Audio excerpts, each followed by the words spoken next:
Hi, this is Rich Moran. What's going on, Rich Moran? It's all good. It's all good. And you've got a great subject here put into the pages of a book that hopefully will help change the course of the way we speak. It could change the course of humanity, I think. Yeah, he's so right about that. How did this even come into play? Because this is one of those words that really gets underneath my skin when people use it. And to see that you've got a book about it, I'm going, oh, we're on the same page here.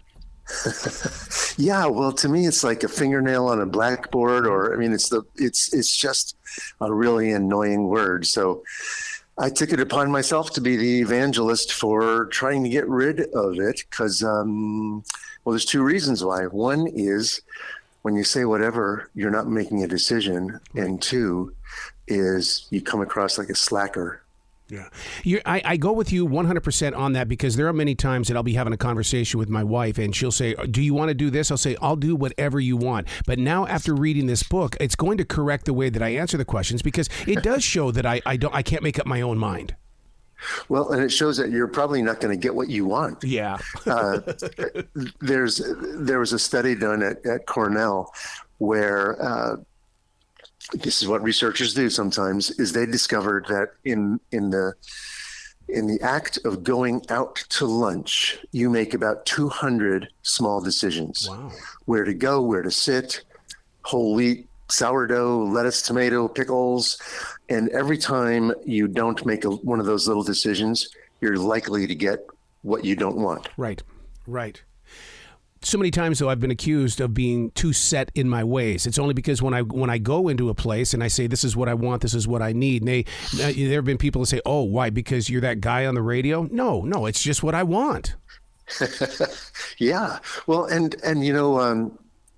some marketers have figured all that out. There's a restaurant in San Francisco called House of Prime Rib.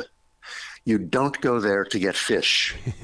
And they figured out that when they're making decisions for you, you go there to get the prime rib, and it's good. I got to tell you another weakness in the words that we use. It's like when you go to a restaurant and the waiter or the waitstaff comes up, and then people will go, "Can I have?" And we all do it. It's sometimes it's saying the actual word, but it can be rolling your eyes, yes, or shrugging your shoulders, or giving the middle finger. I mean, it can be whatever can be demonstrated in a lot of ways, just besides that word. What brought this word forward? Was it something that we picked up during the lockdown? Because we all became pretty, kind of lazy with the way we speak during that time period. Well, it started out way back when with the movie Clueless. Yep. Remember, Alicia Silverstone would make a W with her fingers and sort of caught on, and everybody thought it was about, Valley Girls, but it's not. But it's been here, and people use it. But COVID probably made it even more pervasive because we got a little lazy.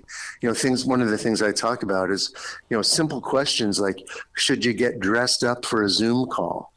Well, no, you don't have to get dressed up, but if you're in your PJs in your bed, yeah, that's a whatever moment. Mm-hmm, mm-hmm. So don't do it. That's interesting that you bring that up because one of my questions was going to be, is using the word whatever no different than wearing jeans to work? Yeah. Well, and it can hurt a team. Yes. It can, anybody who's in that whatever category is going to pull the whole team down. I've been approached so many different times with different things that I do with the podcasting and with the different broadcasting elements, and people say, "I'll give you whatever you need." But I have to go into it with a different point of view after really bringing this book into my heart, because it's like, okay, what are you talking about? Because if you say whatever, then that means it's wide open for me, and I don't believe that's true. Yeah, somebody that I really value their opinion, and it's in the book. When she hears the word whatever, when somebody says whatever to her, and she's a very senior manager in a big organization, her response is, I don't know what that means. Tell me what that means. Mm-hmm, mm-hmm. And it really puts the whatever person on the spot to identify, does it mean I don't care, or you make the decision, or there's thousands of decisions. I mean, it's like the F word. It has a lot of different meanings. Yeah. So, but none of them are very good. When I get into a whatever mood, when I'm at the essential job, the first thing that I'll do is I'll grab a broom and I'll start doing the floors. And the reason why I do that is because Marvin Gaye used to do the same thing at Motown. He would grab that broom and start taking care of the palace. I have not heard that story, but that sounds like it's a whatever it takes. I mean, if I want to get a record contract, I'm going to hang around next to the executives and that's not a whatever shrug. That's I'm going to do it no matter what. And that, sometimes the best usage of the word whatever is in the context of something like, I love you very much and I will do whatever it takes to win your emotions. Yep. That's the good case. Other than that, it's sort of I don't care. In a very weird, comical, but relatable way, is it possible that the businesses that left Silicon Valley were going through a whatever moment? Maybe. I have found in talking to everybody that I interviewed in the book that the larger the organization, the more likely it is that a whatever attitude is going to pervade because people feel helpless. I mean, if you're working at a company with, 300,000 people, anything that you do is going to probably not result in anything. Whereas if you work in a company with 50 people, the activities you take are going to change things. But maybe, it could be that, people said, well, this isn't that important, whatever. And then it led to disaster. But, the time will tell on that. So how do you help heal a relaxed workplace that has been poisoned by whatever? Well, make decisions. My favorite interview in the book was I interviewed Michael Huerta, who used to be the head of the Federal Aviation Administration.